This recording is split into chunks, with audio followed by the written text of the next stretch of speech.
Andrew Fermonic is living a teenager's dream. He gets paid to play video games. Sometimes play, of course, but because I'm tested game, so it doesn't matter which game. Every game I have to test it.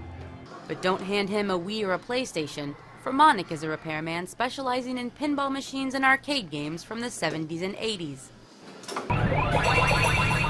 It's an unusual niche, but the old games have a big following. Fermonic fixes vintage favorites like Galaga, PacMan, and Millipede. His clients include wealthy private collectors like John Bennett, who owns more than 120 games and keeps many of them in a room in his office building given over to his passion. People compare them to old vintage cars. They're good one day and then they're breaking down the next. Fermonic began his career in Poland in the 1970s, repairing arcade games imported by the communist government.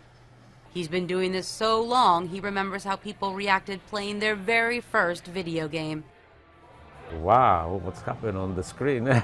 Something is moving, you can control. It was fun. Fermonic arrived in the US in 1986, hot on the heels of Super Mario Bros.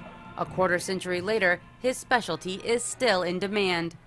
This barcade near New York serves up beer and classic arcade games. It's so popular, it opened 2 new sites last year, and Fermonic is their go-to guy.